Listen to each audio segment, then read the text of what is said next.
Salut à tous, j'espère que vous allez bien. Donc, petite vidéo mise à jour crypto et on commence avec la mise à jour du BGB, donc la crypto de BitGet. Évidemment, la direction sur la grosse structure, pas de changement là-dessus. On cherche toujours la fin de cette structure corrective et ensuite revenir tester les 8,59 $. Donc, l'objectif ici, c'est les 9 $. Cette zone, ça va rester notre zone d'achat, d'accord? Donc, ou pour revenir valider directement la cassure du top, ou nous donner un plus gros regular flat avant de venir valider la cassure du top. Donc, dans cette zone, il faudra faire attention, les 6,57 $ pour le regular flat, mais on retient juste la zone d'achat et l'objectif. Cette zone, ça va concerner principalement ceux qui tradent moyen-long terme. Sur la plus petite time frame, donc en interne, ce qu'il donne ici, c'est toujours correctif. Donc, je le vois bien corriger ici et revenir péter le bas. Ça serait nickel. Ça donnera une autre opportunité pour retenter le buy. C'est pas vraiment une bonne zone pour le buy moyen-long terme. Et sur la petite, encore la time frame en dessous. Donc, attention ici, potentiellement un regular flat. Là, il y a un petit push. Cassure du top. On risque encore un autre plus bas. D'accord? En espérant que ce push-là va venir valider le régular au-dessus. Donc, je parle de ce régular. Donc, en 1 heure, 4 heures, c'est encore baissier. Par contre, sur la structure daily au-dessus, c'est aussi à chaque nouveau plus bas, on privilégie le buy pour revenir péter le top. Donc, minimum 6,57 $ et sinon, c'est les 8, voire même 9 $. Ok, voilà, donc ça c'est pour le BGB. En tout cas, n'hésitez pas pour ceux qui veulent donc ouvrir un compte chez BitGet. Vous avez le lien dans la description si vous voulez profiter des bonus d'inscription et surtout des 10% de remise sur les frais de trading. On enchaîne avec le Bitcoin. Donc BTC, on cherchait de la vente dans cette zone dans les précédentes vidéos. Donc ici, l'objectif c'était de revenir péter ce bas. Donc ça, c'est validé. Et à partir de maintenant, donc là, ce qu'il a donné, c'est qu'il a retracé directement. On a retracé presque la moitié du drop. Donc là, on va prendre un peu de recul et on va aller en 4 heures.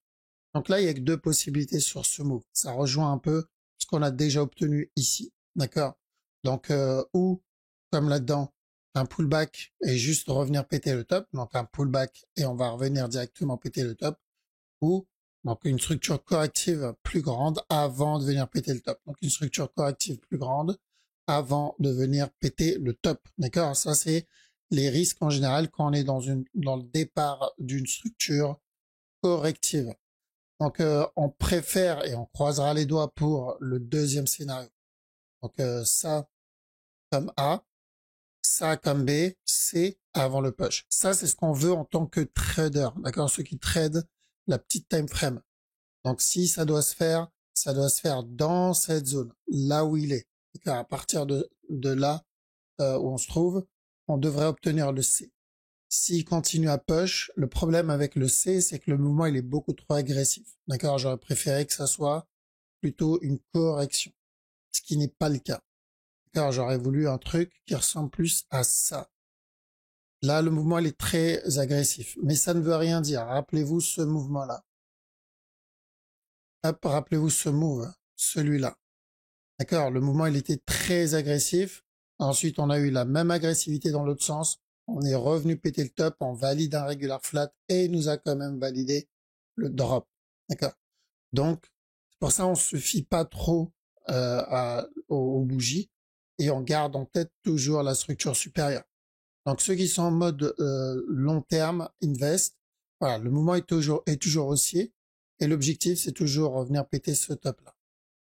Mais ce qu'on espère choper, surtout pour ceux qui veulent trade comme moi et re-rentrer dans le buy, c'est un C. Car dans cette zone, j'aimerais le voir me donner un drop. Et ensuite, une fois le bas cassé, tester au moins, là, on commencera à chercher le buy.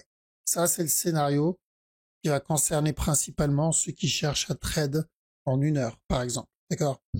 Et pour ceux qui sont en mode invest, voilà, il n'y a pas grand chose à faire.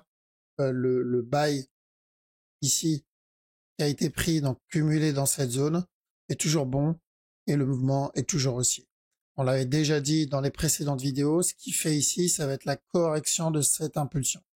Revenir corriger et ensuite continue son push. Donc pas de changement là-dedans, c'est toujours haussier, mais ce qu'on veut voir, c'est une correction un peu plus grande. Croisons les doigts pour ça, en tout cas pour ceux qui tradent comme moi en petit TF. Donc toujours haussier sur le Bitcoin, ETH aussi. ETH ça reste haussier, que ce soit pour un running ici pas très propre, ou que ce soit pour un regular flat un peu plus intéressant.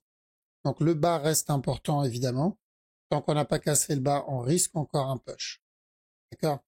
Après, ce qu'il faut retenir aussi sur ETH, c'est la structure au-dessus. Donc ce mouvement-là n'est toujours pas corrigé. On n'a toujours pas corrigé ce move. Donc on veut qu'il vienne corriger. Si comme moi vous avez loupé l'opportunité de rentrer ici par exemple, la correction de ce move, ça va être une prochaine opportunité. D'accord? Ça va être la prochaine opportunité pour rentrer dans ETH. Pour le moment, on n'a pas encore ça.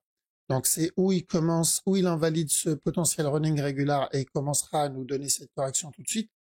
Pour le moment, il n'y a rien qui indique ça. Ou sinon, il va valider tranquillement ce qu'il est en train de faire. Et ensuite, on le verra commencer à corriger. Car ce qui serait beaucoup mieux pour ceux qui ne sont pas encore dans ETH.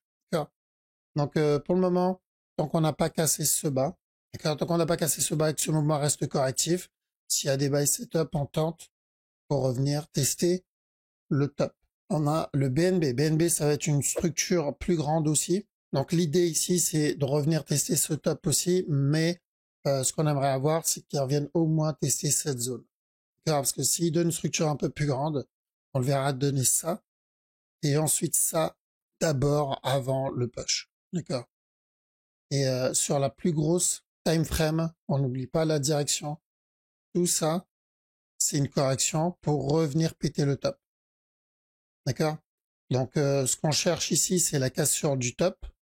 Et même s'il décide de donner un push plus bas et revient tester ce bas-là, c'est quand même aussi. Le premier, c'est pour potentiellement un running. Dans ce cas-là, il viendra péter le top directement. Et le deuxième, pour un regular. Donc, s'il vient donner un nouveau plus bas, on sera dans un regular flat pour la même direction. C'est pour ça on reste encore haussier sur le BNB sur le moyen terme. D'accord? On a le DOT. DOT, ça va se faire plus en petite time frame. La grosse time frame, je pense que ouais, on est toujours dans la même zone. Et en petite TF, ça va être du 15 minutes ici. Un simple running, un A ici, un B, un C, running flat, cassure du top. D'accord? Donc vraiment que du 15 minutes, rien d'autre au-dessus. Le Litecoin, ça va se faire aussi en 15 minutes. Donc attention à un A ici, un B.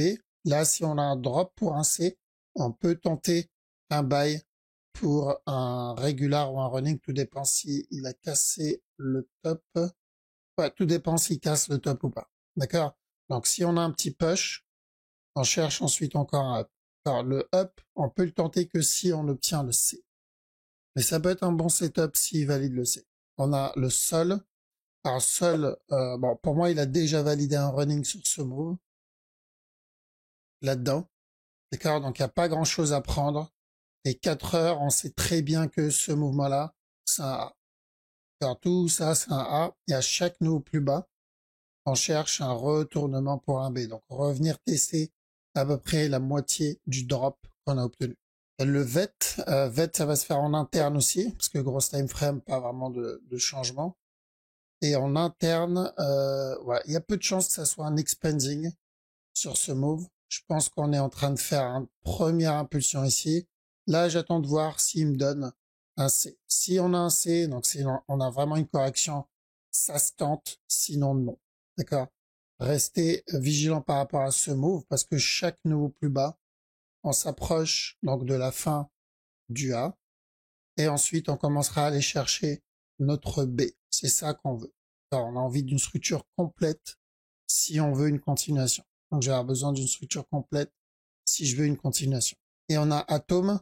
Atom, pareil, ça va se faire en petite time frame. Sur la grosse time frame, il n'y a pas vraiment de changement. Il y a toujours le risque de ce regular flat tant qu'on n'a pas corrigé quasiment tout le drop qu'on a obtenu. Et si c'est un regular, il va juste revenir tester le bas. Bon, ça sera une autre opportunité pour re-rentrer long terme, d'accord, voire très long terme. Mais en trading, il n'y a rien en 4 heures, il n'y a rien en 1 heure. il y a peut-être quelque chose en 15 minutes. Donc, ce qu'on a là, c'est à peu près ce qu'on est en train de faire ici. Là, le but, c'est de revenir péter le top, donc de l'achat. Tel quel, ça ressemble à un contracting, ce qui change pas de ce qu'on a obtenu ici, c'est un contracting aussi. Par contre, si il redonne un autre drop ici, là, ça va être une belle opportunité pour un régular. D'accord? C'est toujours mieux de prendre des regular flat plutôt que des contracting flat. Ok? Donc, on surveille pour le moment le BTC. Il est encore haussier sur la structure daily. Donc, revenir péter le top. Là, on parle long terme. On espère juste qu'il va nous valider une structure complète cette fois, au lieu de juste d'un pullback. Donc, complète comme ici. D'accord? Le drop, un up, et ensuite un autre plus bas. D'accord? Donc, tout se fera dans cette zone. C'est là où on va surveiller.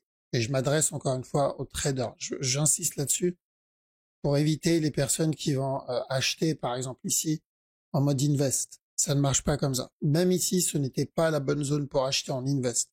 Vous êtes en invest, d'accord? Il peut très bien valider un mouvement beaucoup plus grand que prévu.